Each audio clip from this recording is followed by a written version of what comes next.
What's going on, guys? We are coming close to the end of the year, the end of 2022. We are still in a bear market, and it doesn't look like things are going to get much better. So now would be a great time to talk about tax loss harvesting, wash sales, and what does substantially identical mean. Now, first, I'm going to describe these three things and what they mean, and then I'm going to show you a bunch of examples. So this video can hopefully help save you a lot of money, or at least save you a lot of tax payments this year. Now, before we get started, remember, this is not financial advice. This is for educational and entertainment purposes only. Do your own research, consult your tax advisor or your financial advisor, but let's dive in. So tax loss harvesting, what is it? Essentially, it's when you sell an investment that you're losing. So you're selling a losing trade, which at the end of the day reduces your taxable income or your taxable capital gains. And you could offset your ordinary income by $3,000.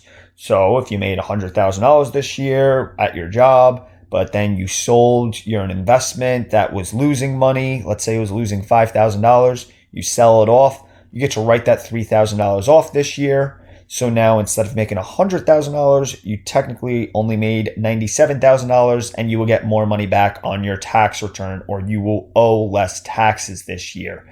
And then that extra $2,000 on top of the $5,000, right? That could actually roll over into future years. So if you're writing off that $5,000, if you're writing off the $3,000 from that $5,000 loss, that extra $2,000 could just roll over into the next year and continue to reduce your taxable income each year in the future. But there's something called a wash sale, and this is very important. You need to understand how it works. You can't say, well, I'm just going to take my position, close it out at a loss, and then just rebuy it immediately so I don't change my strategy.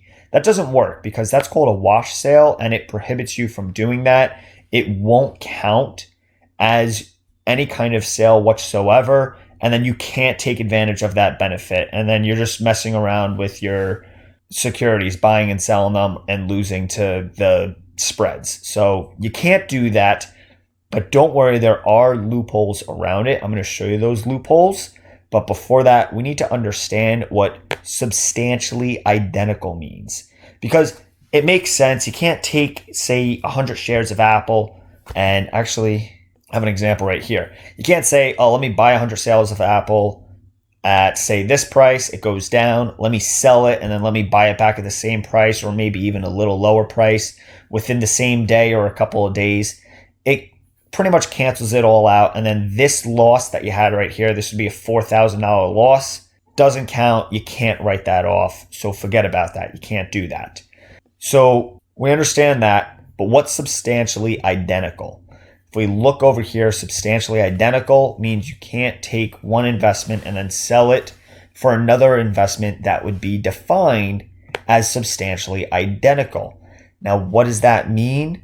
Something like Berkshire Hathaway. Let's say you have Berkshire Hathaway Class A and it's at a loss, and then you sell it, and then you buy Berkshire Hathaway Class B. That could be considered substantially identical, and then that would count as a wash sale, so it would negate what you're doing. However, what you can do, and this is the loophole, is if you're selling something like Berkshire Hathaway, you could rebuy something that is closely related. And then pretty much you're keeping the same strategy. You could still benefit if that stock, or if that sector of stocks or industry or group goes up. You could still benefit from that gain with that tax loss harvesting. Let me explain. So here's an example. This year, I did an option trade. I bought an SPY option, a long market equity put, at $425 for $1,968.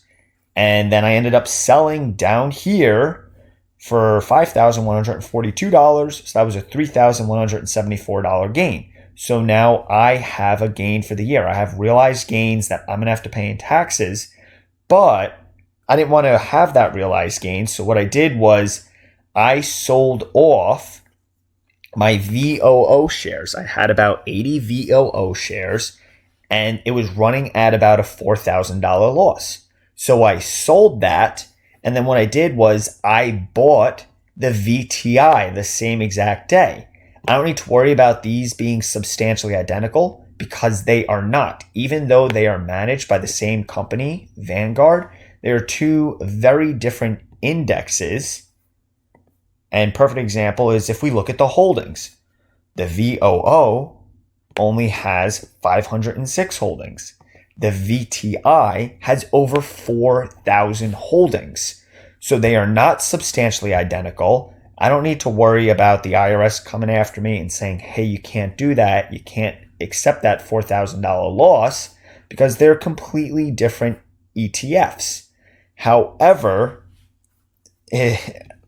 pretty much all of us can understand that the VTI and the VOO are highly correlated, pretty much 99% correlated. You could see that year to date, the VOO is down 21%, and year to date, the VTI is also down 21%. The VOO is beating it a little bit more. It's only down 21.09. The VTI is down 21.97. But you get what I'm saying. They are very highly correlated. So if the market decides to turn around and the VOO goes up 20 something percent, the VTI will also go up 20 something percent. And I don't need to worry about missing out on that because I sold my VOO shares and bought the VTI shares, and I'm able to take that $4,000 loss to offset my gains, and my strategy really doesn't change. Now, you could also argue that the SPY is not substantially identical to the VOO because they are managed by different companies. And on top of that, their expense ratios are different as well. The VOO has a 0.03, meanwhile the SPY has a 0.09. So it has a higher expense ratio. And because of this, you're subjecting yourself to different risks with both ETFs, so they're not substantially identical. And this is pretty much covered in this article, Understanding Substantially Identical Securities, and it uses that exact scenario. It's pretty much saying, I'll leave the link, but you guys could read right here. It's pretty much saying the SPY is not the same as the Vanguard S&P 500. So this is what you could do, and you will be fine. You don't have to worry about any wash sales or it being substantially identical. This is all good. Now, is that necessarily true? Well, it's never been brought to court with someone doing this.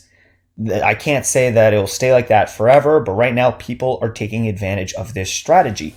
And there are similar strategies as well. Let's say you have an NVIDIA and you're running at a loss, you want to get rid of it, but you like semiconductors, you want to stay exposed to this sector. Well, that's okay. Take your NVIDIA loss and then buy something like the SMH, which is, well, that's the ticker, but it's a semiconductor ETF. And they're going to be pretty correlated. This one is running at less of a loss, but that's because if we look at holdings, it's just made up of a whole bunch of different semiconductors, and NVIDIA Corp is in there at 8%. But that's really all I got for you guys today. Now you know what tax loss harvesting is, what wash sales are, and what substantially identical means, and how to get around this with some nice little loopholes. So hopefully you'll be saving money on your tax returns this year. If you like this video, make sure to smash that like button. And guys, as always, I will see you in the next one.